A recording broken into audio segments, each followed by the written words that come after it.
Childish, oh shit. Last time I checked, I was still a kid. Childish, childish. This all freaks me out a bit. Childish, oh shit. How can I parent when I'm still a kid? Childish, oh shit. Who the hell decided I was ready for this? Hey, what's happening, everybody? It's Greg Fitzy. It's Alison Rosen. Together, we're kind of grooving into a nice Thursday afternoon.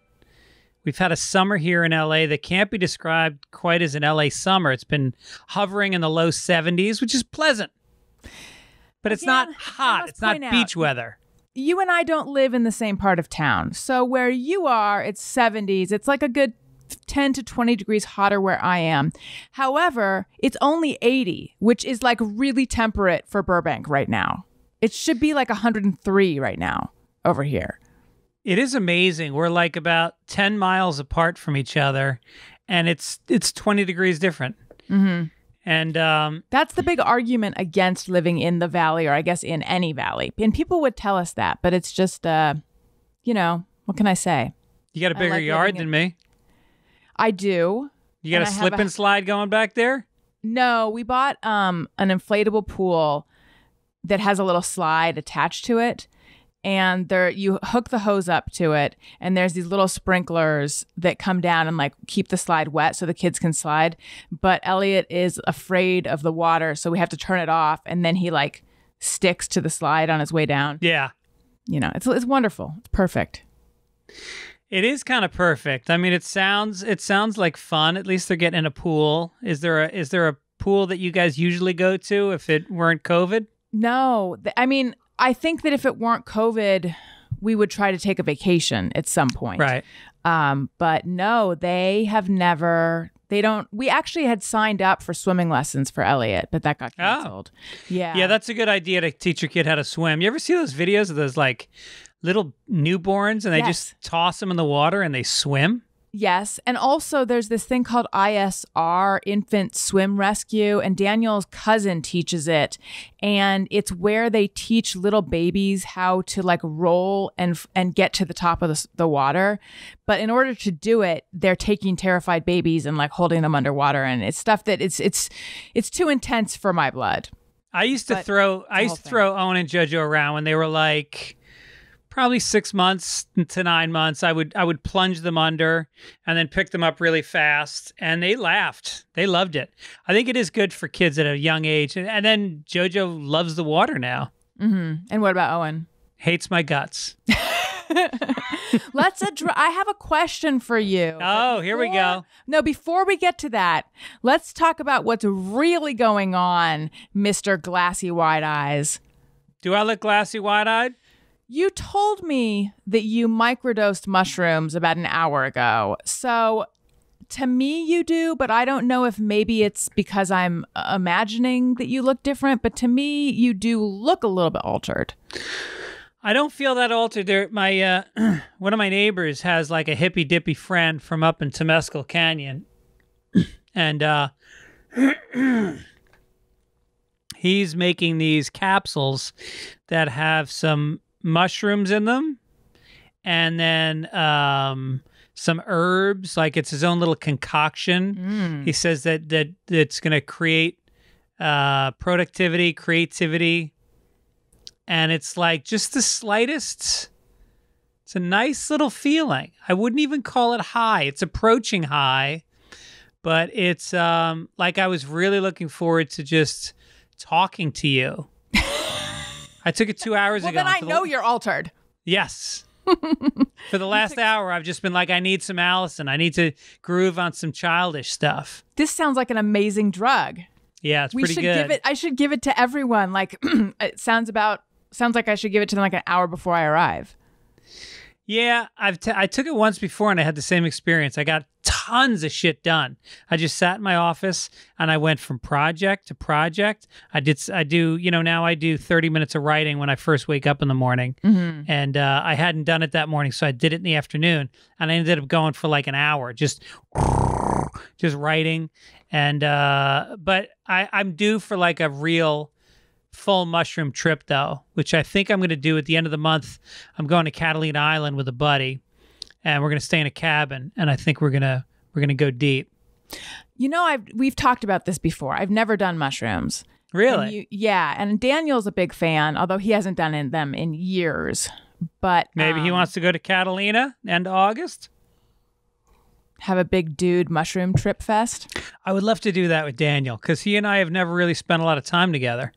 But he seems like such a good energy guy. Like he seems like the kind of mellow guy you'd want around. He is. He's great. I was remembering just being cooped up. I've been thinking about, how I would just kill to be able to be social and like social things that I passed up. Do you remember you were going to Sleater-Kinney? I should know. Sleater-Kinney. E? Like I think eat it's or Sleater-Kinney. A, like yeah, I think you're right. You and your wife were going to see that band. Yeah. And you had a pair of extra tickets, right? And you asked if Daniel and I wanted to go, and it was last minute and we couldn't and we didn't. But I wish I had made it work that we could have gone. Like there's so many things where at the time you're like, oh, it wouldn't be sensible, it wouldn't be prudent because I had planned to do XYZ tonight. Or then I'd have to get a sitter for the kids, or I'd have to this. Or I actually don't even remember if I had kids yet. But these things that you just put off. And then in retrospect, it's when you went out with friends, when you did the unexpected thing, like that's those are what you remember. Right. You're never going to remember that you were there to give them a bath that night. Someone else can give them a goddamn bath. Say yes. That's my motto. Say yes. Even when it's something that like I'm too tired to do, or sometimes it's too expensive. We were supposed to see the Stones on the first night of their tour down in Orange County. Oh. And this past spring. And I was like, the tickets were like $220 each, and we would have had to stay in an Airbnb. No, it was San Diego. Is San Diego Orange County? No.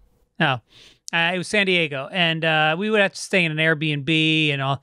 But then it was like all of a sudden, Mike Gibbons and his sister and a couple other people were all going, and I was just like, "Fuck it, I'll go see a concert that's going to cost me $1,000."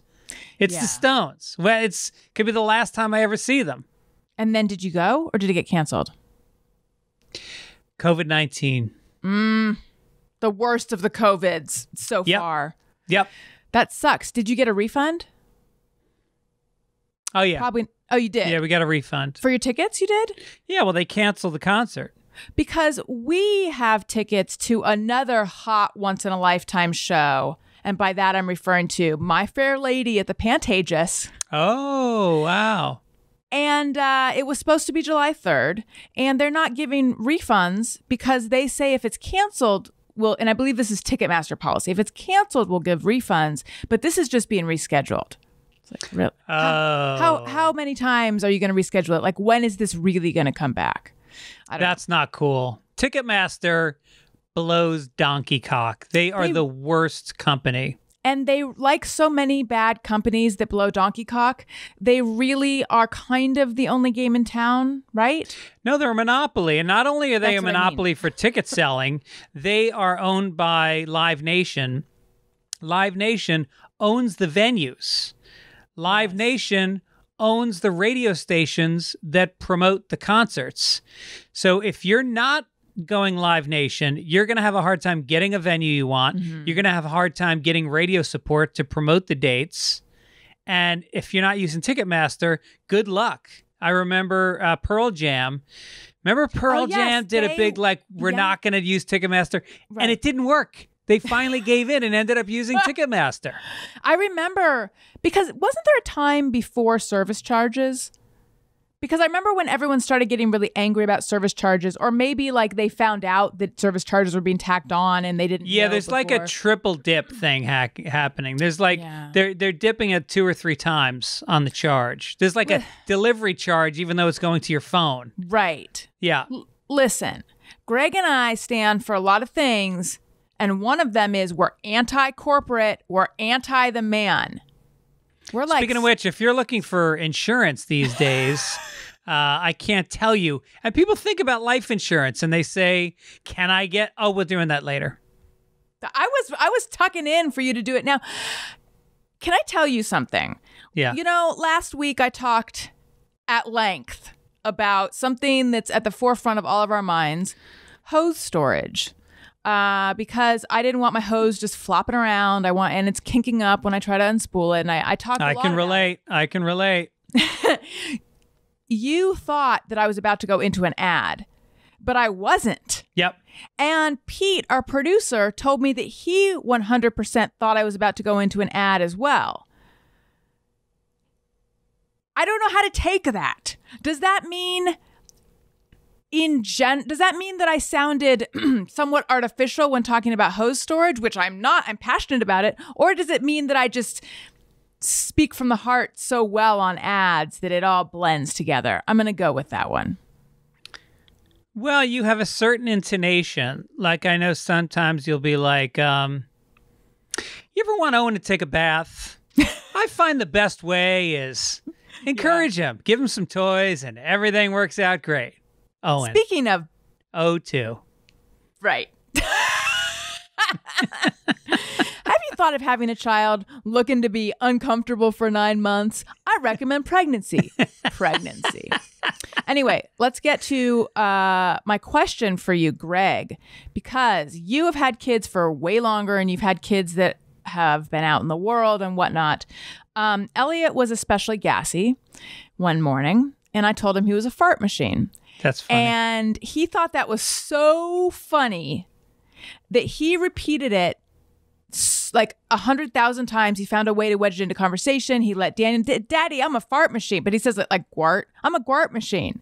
And then he'd like toot again. Did you hear me fart? Because I'm a gwart machine.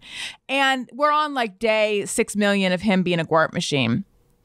And we were laughing about it. But then Daniel said to me, he didn't put it this way, but in essence, his question was, are we doing him a disservice? Because when he goes to school, if he says that, he might like then learn that, you know, he might get made fun of for saying that, or like, it's not cool to be doing that, or, you know, just he'll realize that not everyone has such a free flowing attitude about gwarts that we do. I don't really think it's a problem. I feel like when he's older, he'll understand that, burps and farts are things that happen at home. Well, I think, look, the kid's a fart machine, and he's gotta fart. He's gotta let it out. He's gotta laugh about it. He's gotta joke about it. That's joy. That's the most joyful thing for a kid. And you literally just said it. He's going to find out that that's not something you can do everywhere. That's not on you. That's on the teachers. You can tell them this is an in the house thing. Yeah. You can say there's locker room talk, there's in the house talk, and there's what's appropriate out there. You arm him with that knowledge, and then if he does it, his teachers will talk to him, and he'll figure it out. But give him the joy of doing it around the house. Yeah, I think so too. And also, I hasten to add, I pointed out, when's he going to school? But that's a separate topic. Yeah, right. By the time he goes to school, he's going to be a coffee machine. He's going to be a Marlboro machine. He's going to have a bunch of nasty habits by then. Right. Well, we talked about, was it Owen that we were saying last week? Oh, too, he dips. Yes. Yeah. Yeah. It's really bad. It's really bad. Yeah. You don't normally see an 18-month-old with a big bump in his lip, but he just, it soothes him. He started doing it when he was with the guys. So listen, everyone loves Childish. I'm sure there's people out there who don't, but we mostly focus on the ones who do. And we love the way you guys love us. It keeps us going. And we would like to thank you for all the wonderful reviews you leave us.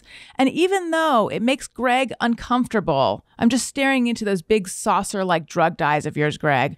Even though it makes you uncomfortable, I am going to read some comments, and I'm going to put it on that view so that the audience can also stare into your saucer-like Cheshire cat eyes. And you can do that by finding us on YouTube, youtube.com/Alison Rosen. Right now, the full videos are on my channel, but I want to talk to you about seeing if you want to put them on your channel. That's a conversation for another time. But anyway, Emily Maddie says, my high is listening to new episodes of Childish. I'm not going to toot Greg and Alison's horns by saying that I've been a big fan for years, think their dynamic is on point, and actually LOL by myself in the car to this pod. But I guess I just did anyways. Years ago, Alison read my iTunes comment of the week on her show, and I nearly passed out from joy. By now, we've solidified a one-way friendship that is more comfortable, yet somehow feels like a mutual redimancy. I don't even know what a redimancy is, but it's a redimancy. I've also gotten friends hooked on the show from just one episode. Keep on rocking, you two. Emily. Nice, Emily. Thank you. Oh, that's nice to hear. Also, Salmon34 says, no cliche title here. Love Fitzdog and love this show with Alison Rosen. I'm an old man with a 3-year-old, so I relate with both of them greatly. They entertain while kind of educating. Let me reread that sentence. They entertain while kind of educating. Just make sure to fact check them. All right. Enough of that. Let's get to the show. Okay. People like us. That's very nice to hear. This is the show. I don't know what kind of show you're talking about. This is the show. My show involves thanking people and telling them, please rate, review, subscribe, tell your friends. Greg. Yes. How are you doing? And if you don't have anything to say to that, let's do some news. I'm giving you options. I'm doing good. You know, I'm a little... Did I tell you about the show that I had sold? Yes. Maybe I'll save this for my lows. I'm going to save it for my low. Okay. Let's plow into this. Should we plow into the news? Let's do some news. Let's do some news. Time for the news.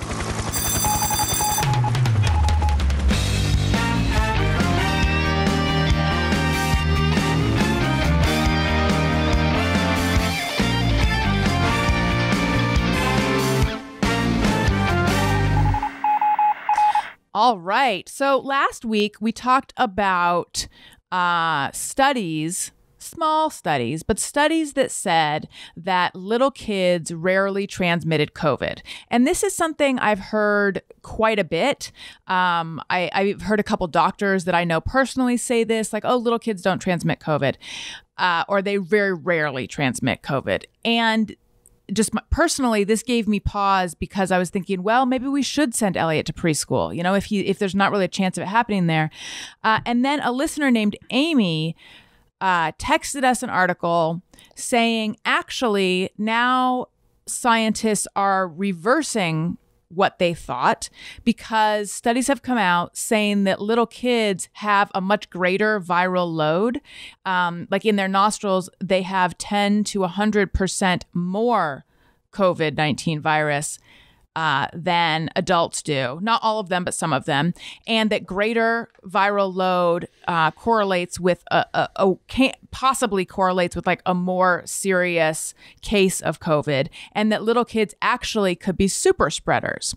So, well, I think this has gone back and forth because I remember reading an article probably 3 weeks ago that was saying that they're not spreaders. Right. And then they reversed it, like you said, and I read that.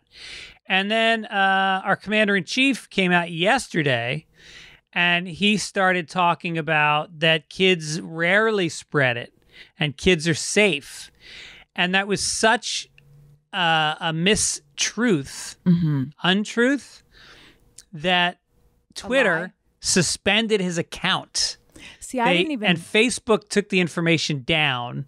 And yeah, it was very irresponsible for him to put that out there. I didn't even know that happened yesterday, which is weird because I live my life on not Facebook, but on Twitter. It was interesting because when I was Googling to try to find this article that said that kids could be super spreaders, I found articles saying both things, going like from dates all throughout quarantine. They've been toggling back and forth, I think, for the entire time. Yeah. So what I take from us hearing, oh, they did, no, it's fine, they don't spread it. Oh, they might be super spreaders, is that they just don't know.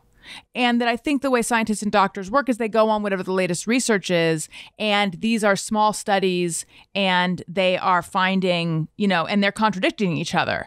Yeah, but you're seeing camps. Kids are going to camp and they're spreading it like crazy. There was one in Georgia where, 75% of the kids at the camp all got COVID. So, I mean, there's a lot of anecdotal evidence, and I think it's enough for you to say, can we just fucking stop this virus? And the only way to do it is be overly cautious. If you're toggling, how about we go with the safe way? Yeah. How about maybe we look back and go, hey, it turns out we didn't need to be wiping every surface. Yeah, but we did. And it didn't take that long. Hey, we didn't need to be wearing masks all the time. Well, we did. And guess what? It took this much effort. And it was a little, but I can't breathe. Shut the fuck up. You can breathe. Stop it. If we want to get out of the way we're living now, it really is a matter of just go the extra mile. And I feel like we're almost at the finish line. We're almost there. It's like we've taken almost the whole cycle of tetracycline, and then we're not taking the last 3 pills, and then the virus comes back. Just fucking shut it down. Yes. I have heard now from 2 people who are close to people who know, which again is like saying, I know someone who knows someone who pulled the gerbil out of Richard Gere's butt. I get that, but I trust these people. That's true, by the way. Is it? I'm toggling on it. 2 people who know someone who can verify that Rod Stewart had a stomach full of cum. 19 grams. Have also said that they are very close to having a vaccine. Oh, no, I know a guy who works for the health department specifically in epidemiology. Yes, he's focused on AIDS for the last 10 years, but then they've transferred him over to working on this. So it doesn't get any closer to the source. And he said he thinks there's a very good chance by November we're going to have a vaccine. Now the question becomes, will the same fucking dolts who won't wear masks refuse to take the vaccine because they don't trust the vaccine? Studies are showing, or not studies, but polls are showing about 50% of people are saying they won't take it. We need 60%. Okay, so I heard we need 70%, but does that mean in order to eradicate the virus, we need that? Because obviously, let's eradicate it. Second best option is people who don't want it can get vaccinated, and the rest of them, you don't believe in it, fine. Roll the dice. That's a very evil thing. It's not evil. It's a harsh thing for me to say, but come on, people. Black people are less likely to take it in one study because of the Tuskegee experiments. Do you ever read about those? Remind me. It started way back in the 30s or 40s. And they took a bunch of black men who had syphilis and they told them they were going to treat them for it. And then instead they did a study of syphilis for 50 years. 50 years. They let men become fucking... There were a lot of bad effects of having syphilis. Some of them died. And they allow this to happen in the black community. So black people are not real trusting with the government when it comes to vaccines. Yeah, and I completely understand that. And that is a problem that the medical community needs to address. Yes. Have you seen Lenox Hill? Oh my God, I thought Netflix? You were going to ask me if I've ever had syphilis. No, what's Lenox Hill? Oh, it's this really good documentary series that follows 4 doctors at Lenox Hill Hospital in New York, and 2 of them work in the neurosurgery department, and then one of them is an emergency room doctor, and she's pregnant, and then there's an obstetric OB resident, and she's pregnant as well. And Don't get high on your own supply. But she talks a lot. She's black, and she talks a lot about the experience of black women coming in and giving birth, and how specifically she wants to care for that group of people and wants them to feel comfortable, and that they tend to get worse care. I mean, that story comes up all the time, that they tend to get worse care. So anyway, it's a good series. Yeah, no, there was on the I listened to the Daily this morning, and there was this woman, incredible woman, who grew up. I can't remember where she grew up, but there was a hospital that was called Martin Luther King Hospital. And they called it the King Kills Hospital because if you went there, it was mostly African American, and the care was so bad that you ended up dying there a lot of times. And her grandmother went there, who was her caretaker, after a heart attack, and they let her sit there for hours, and she died. And that's not uncommon in the Black community, to have hospitals that literally it's life or death, how bad they are. Healthcare in America is really not good.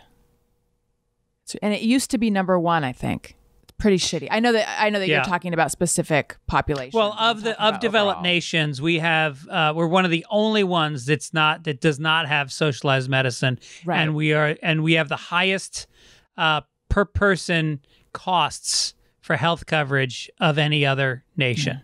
And it's worse. Our stats are worse. Infant mortality is worse. There's so many different quantifiable things that make us worse. Yeah. So given all that, I can understand people being distrustful. At the same time, sign me up for the vaccine, please. I have another I'll take it. I don't give a shit. I'll take mushrooms on a Thursday. I'm going to get you some. It looks like you really would like some. And I think they'd be good for you. Mushrooms sometimes let you take a giant breath, step back from your own life that maybe you've gotten too into, and realize, I'm doing fine. Is that how you're feeling right now? No, I'm saying about you, that you're going to take it in and say, I'm talented, I'm capable, and everything's fine. Because I think you worry about it sometimes. I really could use that right now. Yeah. Because something about this current state of affairs is really leaving me feeling off balance and questioning myself and sort of losing my center. I imagine a lot of people feel that way right now. Sure. Yeah. And it's so stupid. It's like, I feel like there's this, I think I mentioned it, I forget which podcast I mentioned it, but it's like there's this like depression or this like insecurity filter overlay on top of my otherwise fine life. And I keep wanting to shake myself and be like, connect with your children, connect with your husband. Like, look at what's around you in the room. Your life is good and it is filled with joy.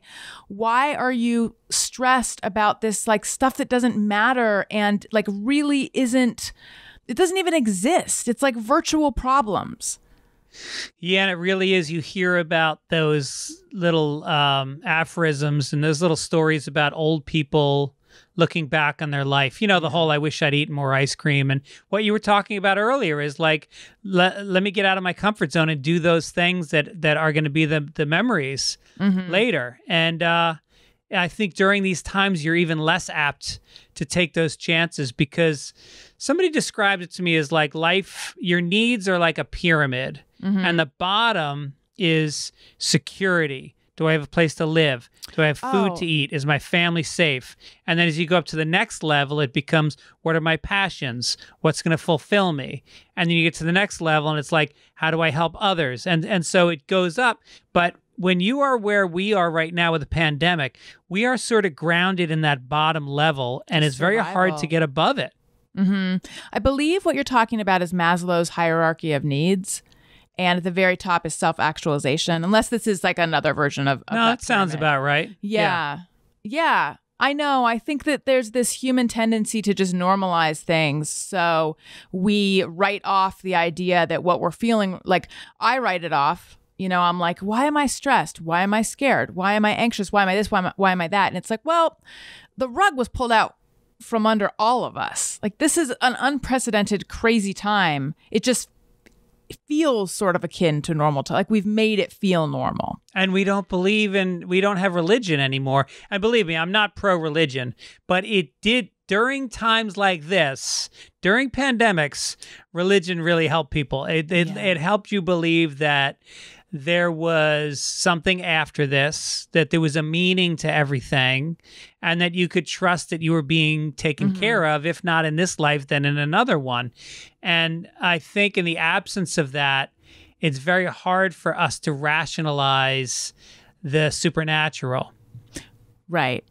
I mean, I wonder if that's why you see all this like clinging to science, clinging to the idea that it's a hoax, just all these different frameworks to make things make sense. Right. Speaking of making sense, it's a terrible, terrible segue, but Greg.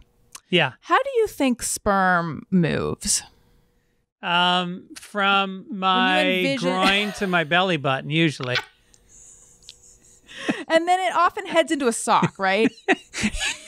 A sock? What am I, 14? No. Your balls and ends up in the toe of an athletic sock that's dirty, crunchy and dirty. That's why they make gold toe socks. It helps hide the stains.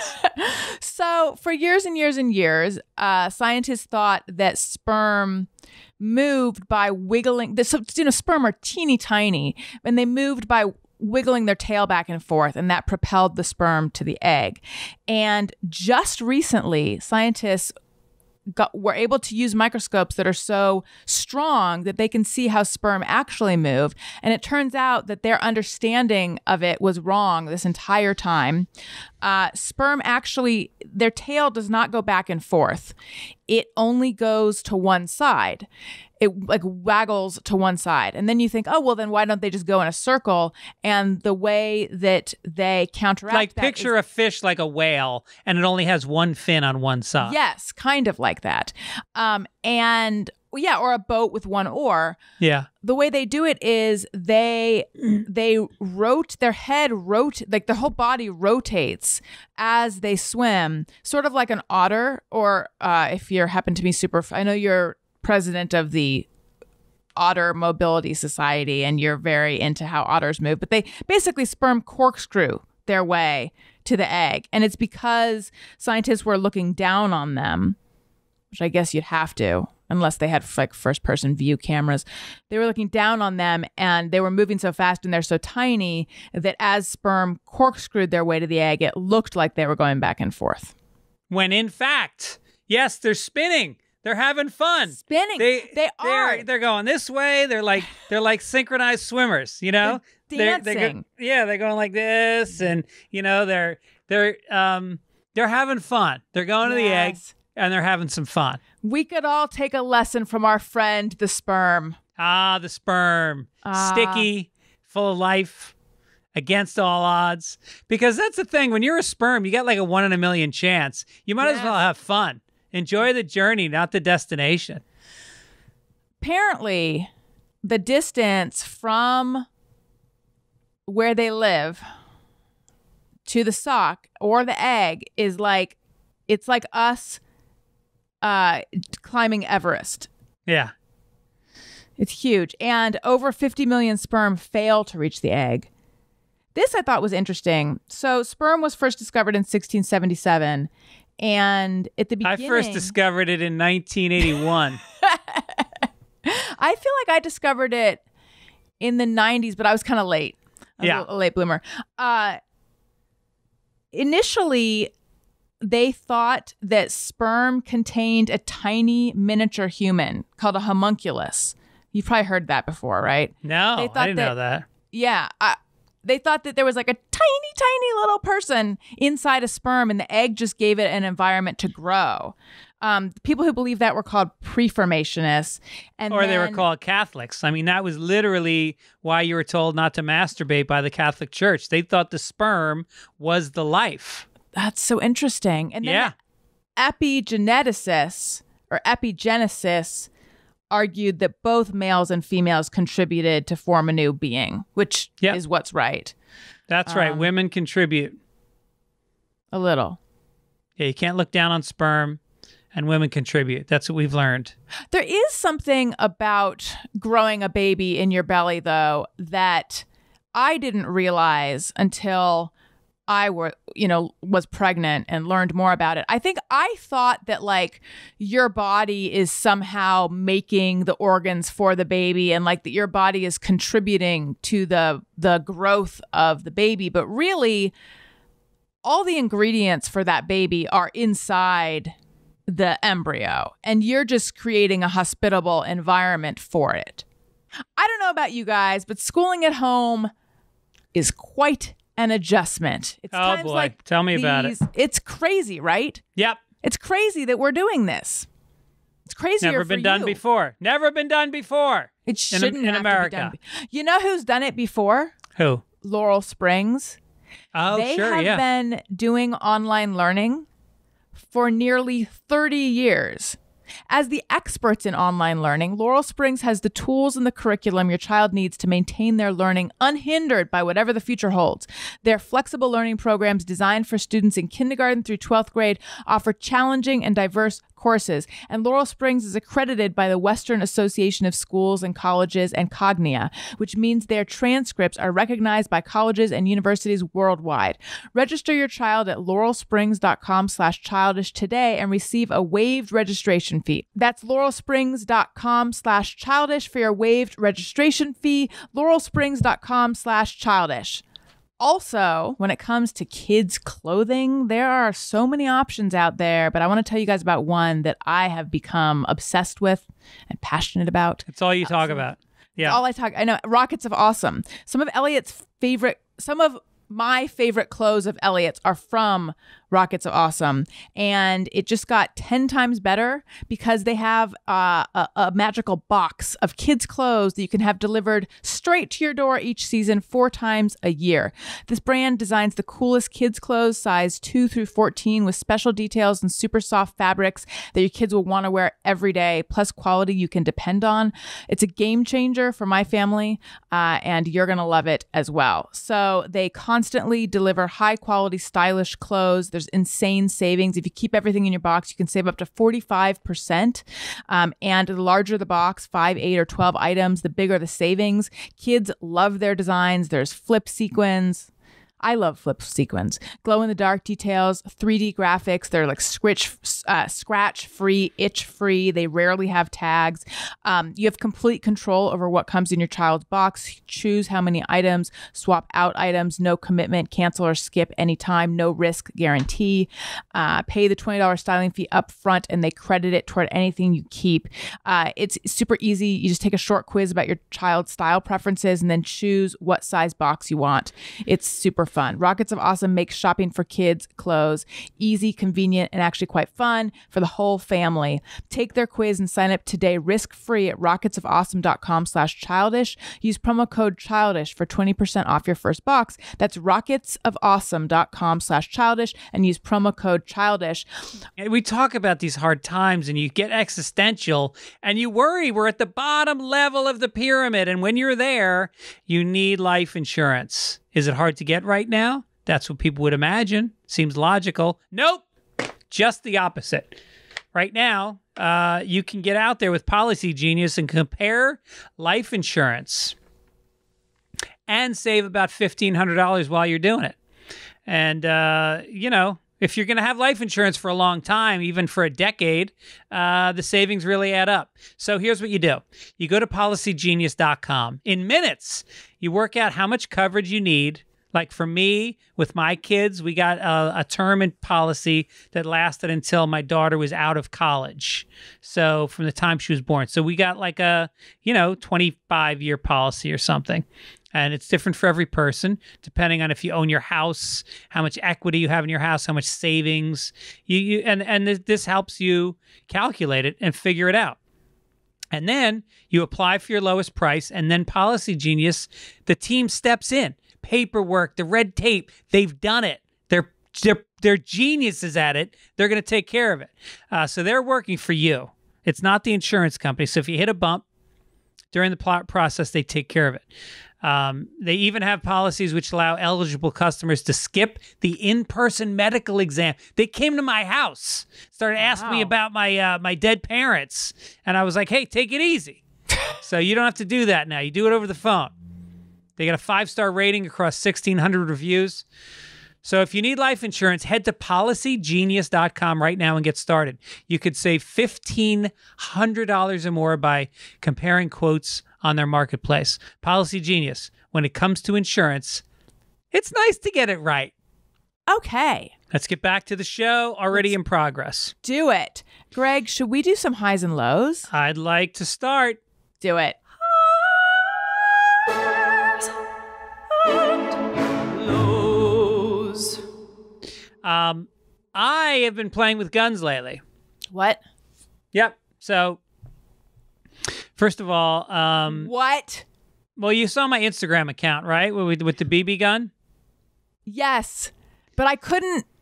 It made me too uncomfortable to watch the whole thing, so I turned the volume down, and then I saw people reacting to it, and I saw you clearly in pain. Yeah, Sounds I don't fun. know.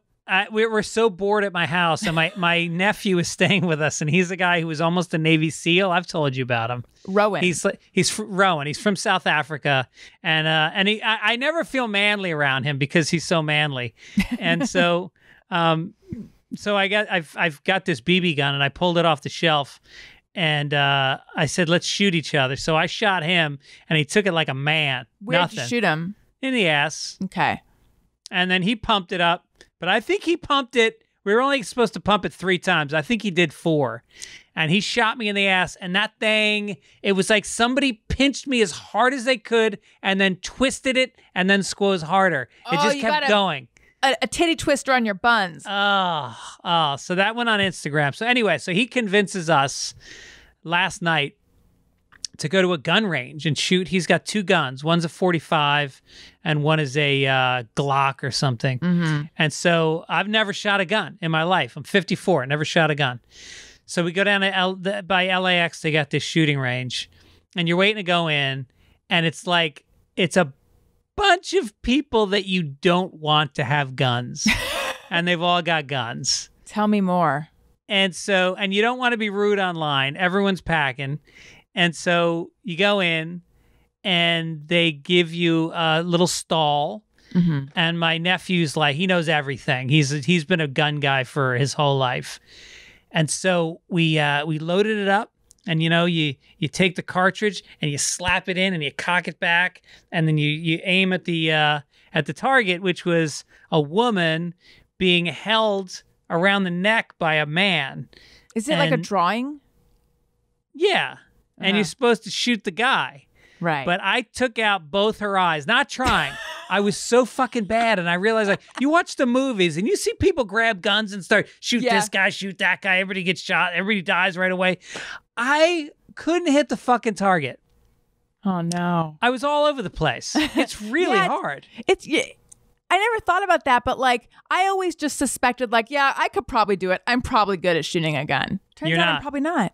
Were you like aiming it the whole way you're supposed to? Well, the problem is, like, my vision is so fucking bad now, and you're supposed to aim it, but you're supposed to keep both your eyes open. I always thought you close one eye and you shoot down the barrel.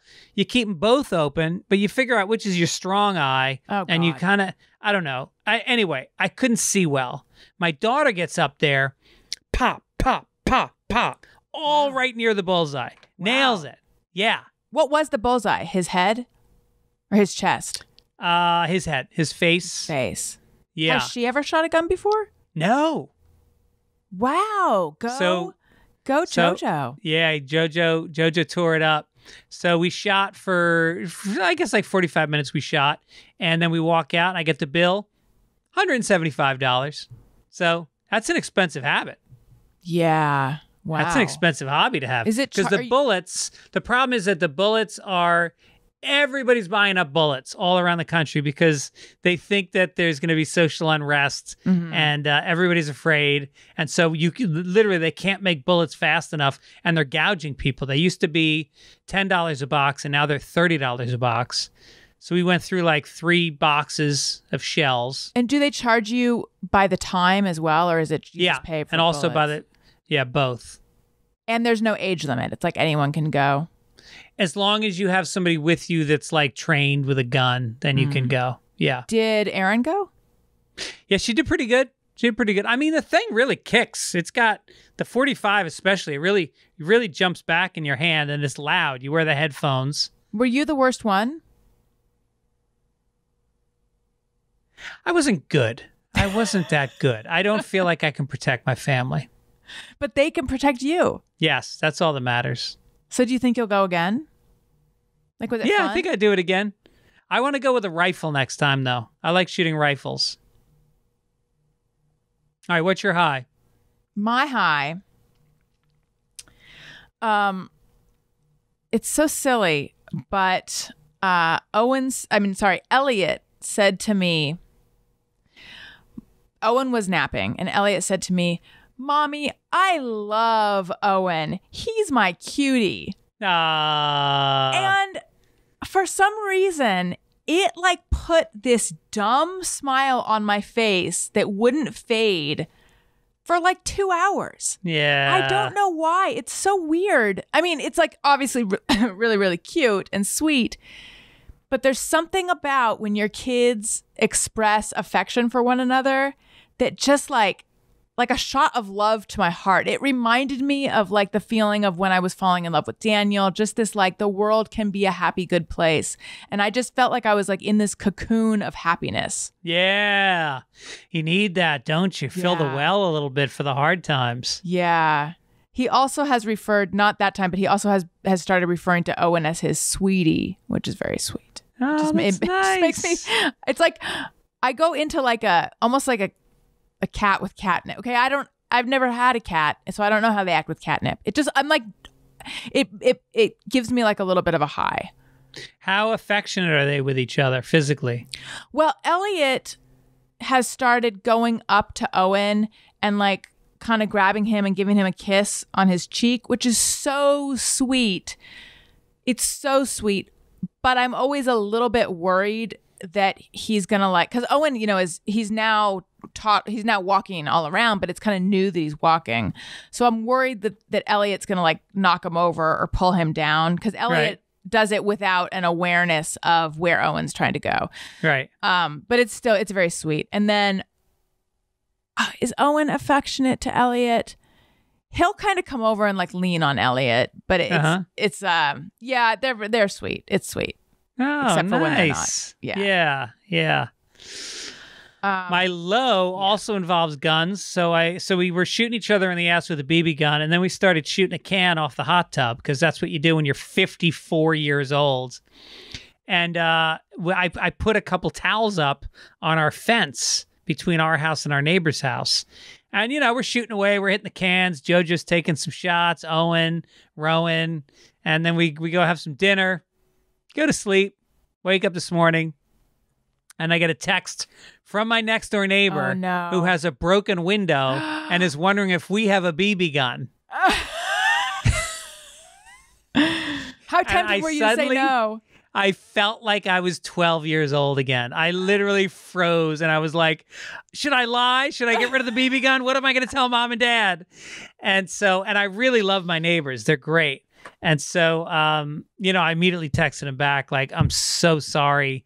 Yeah, we have a BB gun. I thought we had covered the fence enough, and it must have gone through the towel. And then between the slats of the fence, it must have gone through. It's a really good shot. Through their son's window. Jesus. Did they find a BB? No. How did they know it was a BB gun then? Is there because he had seen on my Instagram account the day before that I had shot my nephew in the ass with a BB gun. Are you sure the window was broken? I went to the house. Okay. I saw the window.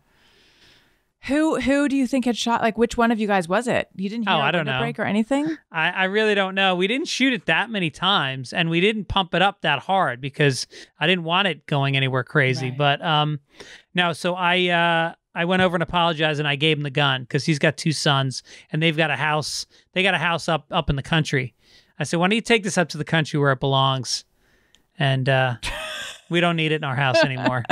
So wait, I was unaware that you pump a BB gun and how many times you pump it affects how strong the shot is? Yeah, there's two different kinds of pellet guns. There's the pump, like the Daisy pumps, and then there's some with CO2 cartridges that just shoot.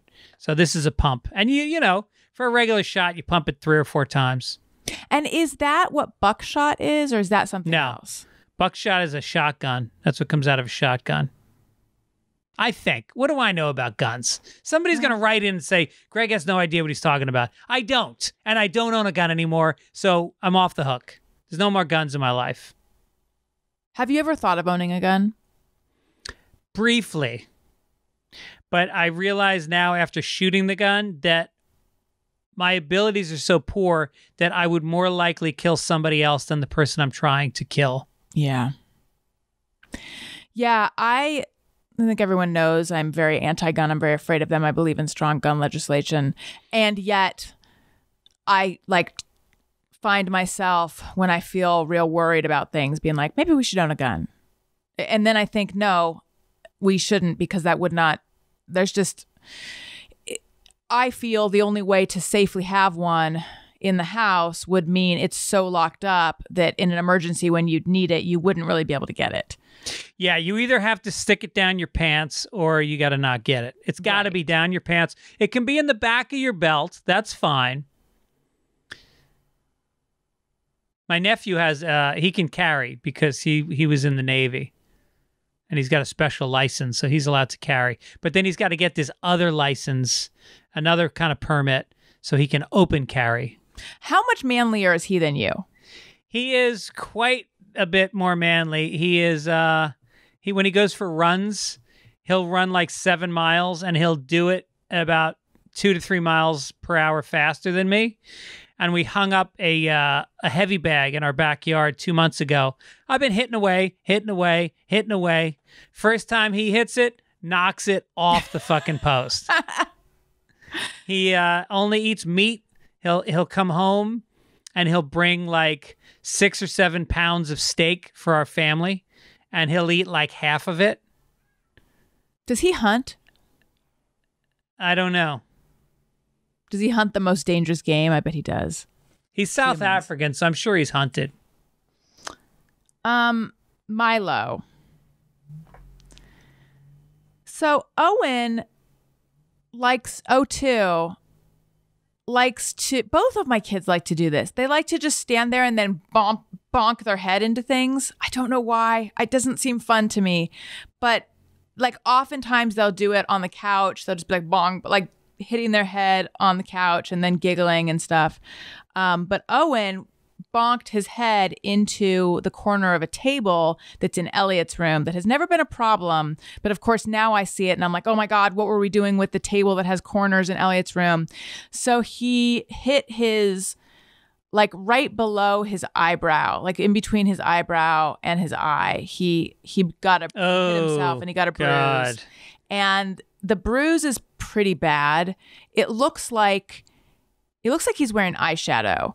And every time I see it, I feel like a terrible mom and I feel bad. He really didn't cry that much. So I think it actually didn't hurt that much. I think it just bruises really easily there. But of course I was like, is his eye okay? You know, I'm like holding him up to Daniel being like, is his eye, like worried about his eye itself? It's fine. He's going to be fine. He doesn't care.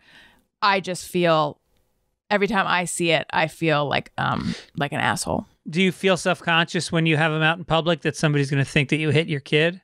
Well, we haven't taken him out in public, but times in the past, if either of my kids have bruises, I do worry about that.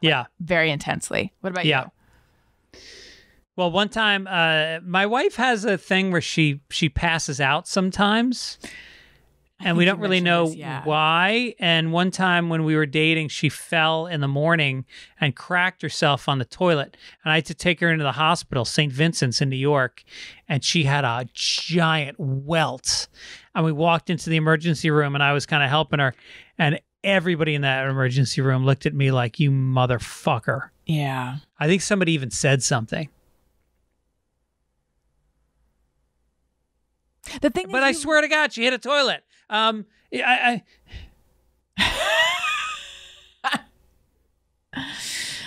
Well, When's the last time she fainted? Now my son has it. Now Owen faints. Interesting. Yeah, he faints. Just out of the blue? Out of the blue. It's happened like 4 times. It's so scary. Runs in her family, I guess. But you don't have this.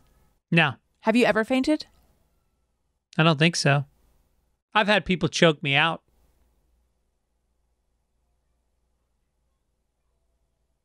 Like, like I'm just thinking about this. Like while you're having fun, just like a fun chokeout game. No, or I like was they're trying on- to kill you. I was on, do you know Jason Ellis? Yes. He's got a radio show on Sirius XM on Faction. He's really good. I love it. I love him. Shaved head, does MMA, and his girlfriend does MMA. And so he said, do you want her to choke you out? And I was like, yeah. So she got behind me and she did an arm bar, and which is not the way you're supposed to do it. You're supposed to get the person's neck in the cradle of your arm so that the forearm and the bicep are pushing on the sides of the neck to lose Okay. consciousness. She had her forearm across the front of my trachea. Oh, so you And were suffocating. Yeah, so she suffocated me out instead of pushing on the glands on the side. And I went out. There's a video of it. I'll post the video of it. Oh, fun. And then I came to, and I felt like I hadn't been out at all. I didn't really know. I just woke up and I was disoriented. And then my neck was sore for like 3 weeks. Were you angry at her?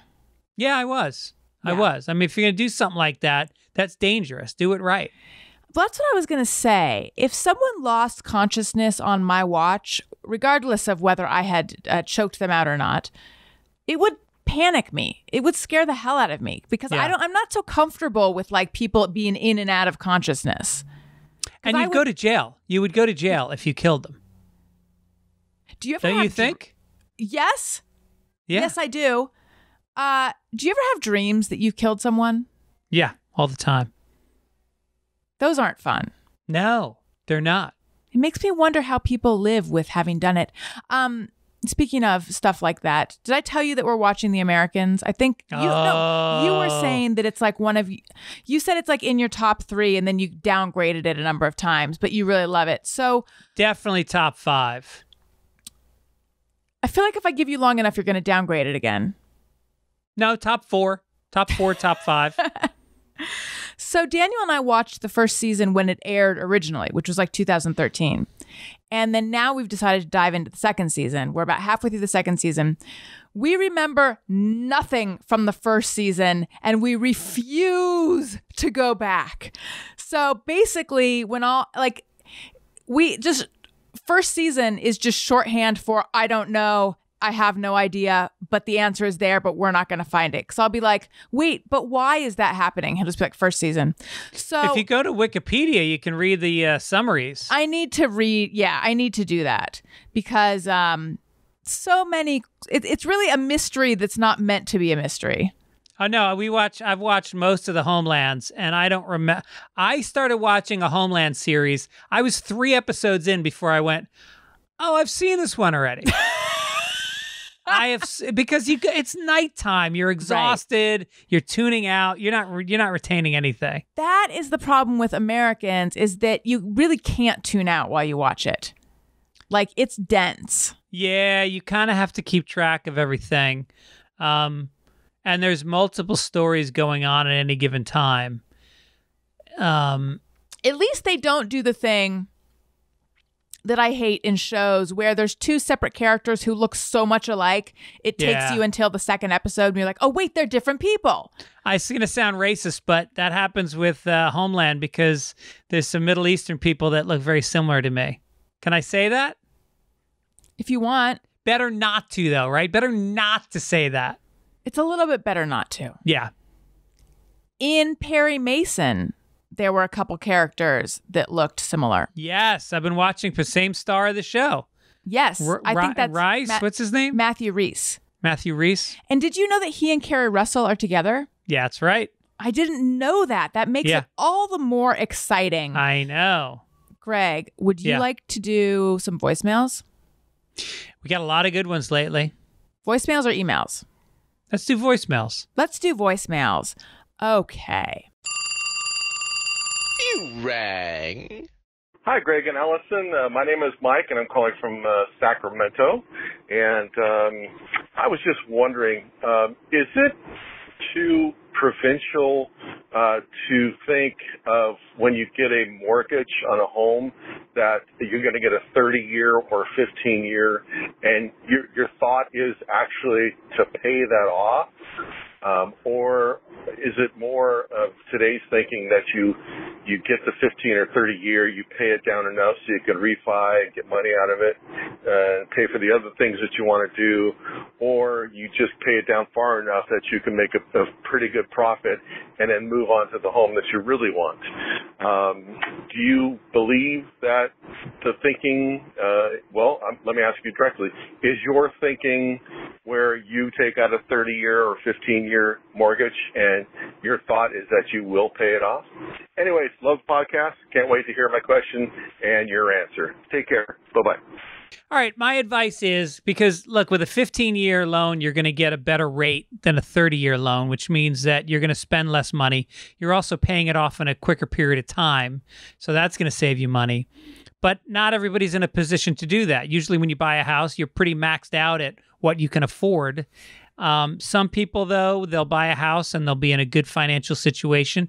If you are, and you've got savings in the bank that matches, say, 50% of the house, 75% of the house, then I highly recommend a 15-year mortgage. Get it done. Get yourself into a place where if you want to then take out a second mortgage for your retirement, you can do that. Maybe you're sending kids to college later and you want to do that. But if you are somebody who is going to be in the house for the rest of your life, and you don't feel like you feel a little bit nervous about what's down the road financially, maybe you don't think the stock market, if you don't think the stock market's going to do well, then you want to put more money in your house. And so maybe do a 15-year. If you want your money in the stock market where it can earn, say the stock market over time averages 7%, then you're paying right now, it's down to like 3.1% to get a mortgage on a 30-year.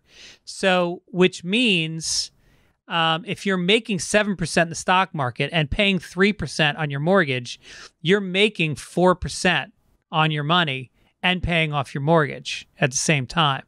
So, but I personally don't see great things for the stock market over the next few years. Wait, really? So, no, I don't think it looks good. I think, the Democrats, if they get elected, are going to, either way, either administration is going to face a daunting deficit. And I don't think the stock market is going to stay strong. So I would recommend, if you have the money, get a 15-year. If you're a little worried about your finances, get the 30. There's not that much of a split between the two rates right now. So you can take a 30, and if the rate's not that much different, a lot of people will make double payments on their mortgage and you'll pay it off twice as fast. But then you'll have the flexibility to stretch it out over 30 years if money gets tight.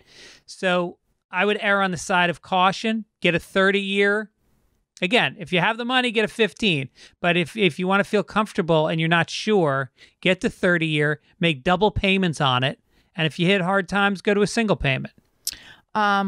That's a really interesting idea. I just elected to pay a little bit extra each month, but instead of double, just $100 extra each month. I guess it makes a difference. Yeah. Because I think when you pay that 100, it goes directly against the principal. It's not against the interest, and you really want to knock down the principal. Oh, I have a very small car loan, like very small, and like a Miata.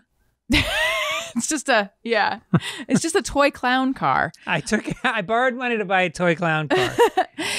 And I've been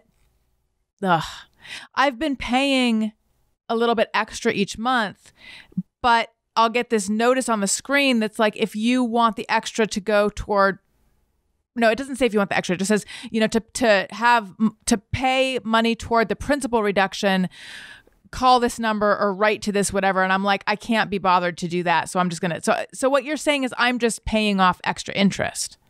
No, you're paying off principal. No, but it says if you want it to go to principal, call this number or... That's weird. It should automatically go towards principal anytime you do an overpayment. Really? Okay. Yeah. I need to just... Because then, if I overpay, the next month it'll say the amount due is, less than my usual payment. Oh, yeah. Yeah, then call that number. I wonder if they can have a apply different it. default. They have a different default than a normal loan. Yeah. I wonder if they can, whatever. It's all because, I will go so far out of my way to avoid making a phone call. No, you got to, they're counting on that. They don't want you to make that phone call. I know. Yeah. I know. Those... Take a microdose of mushrooms and sit down and get all your shit done. I got a credit card I'm about to cancel.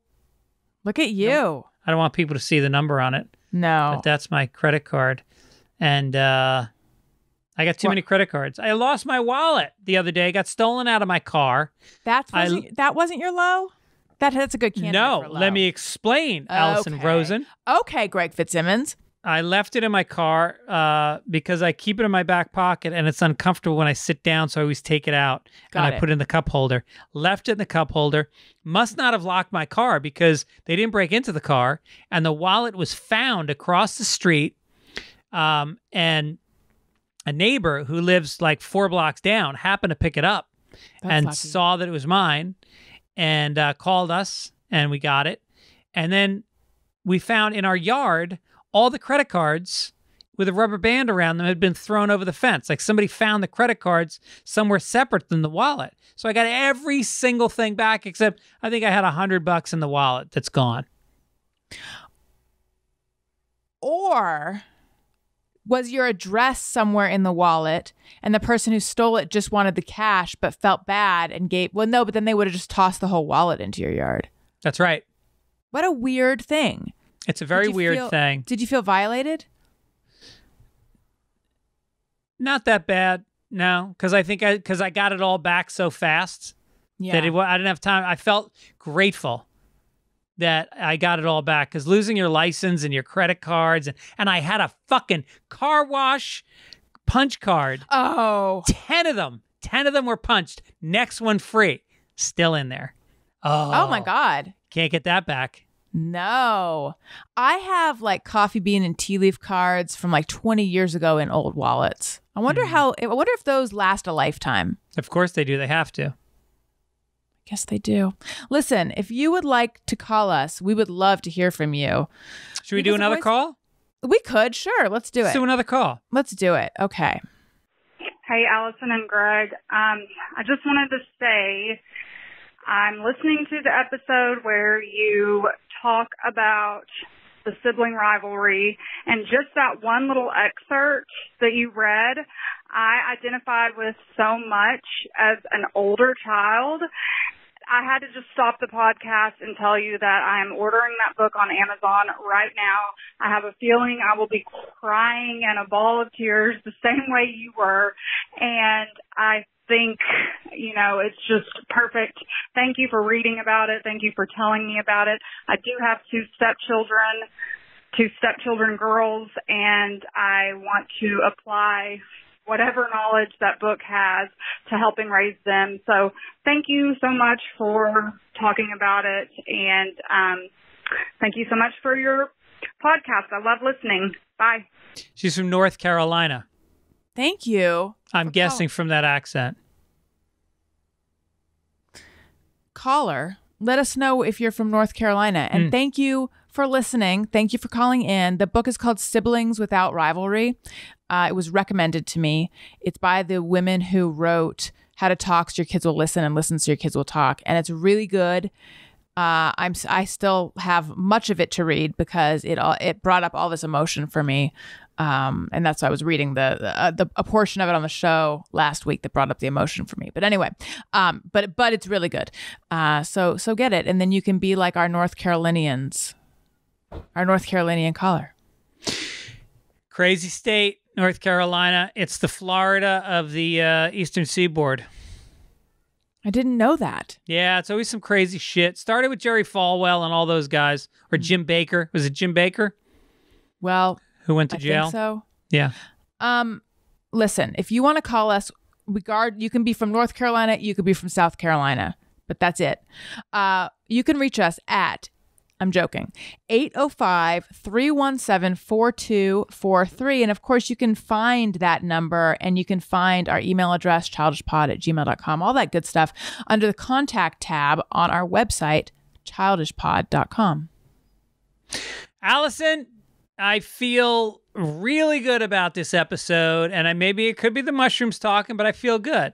I think we've done it again. We did it again. Oh my God. We're like a machine, a finely tuned machine. And they say, you can't do it anymore. You've done it all the times you're going to do it. And we say, no, we're going to do it again. They try to stop us. They try to stop us, but they can't.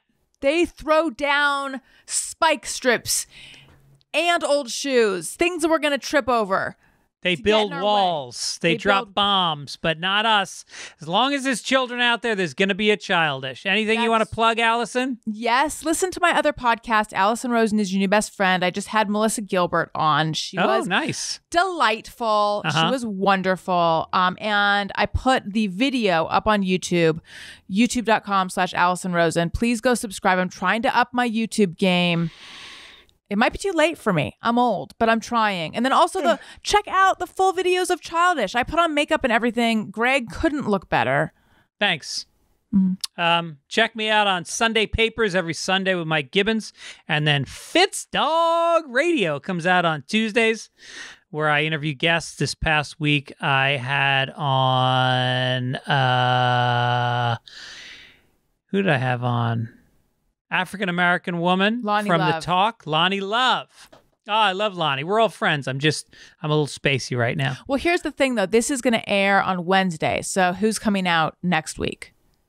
Let's just say Lonnie Love because people love Lonnie. And I don't even remember who's coming. Oh, Alan Zweibel is coming up. Anyway, listen. You guys are great. I really do appreciate you listening. We have fun doing this. We love that you sharing it with us. And we'll see you guys next week. That's right.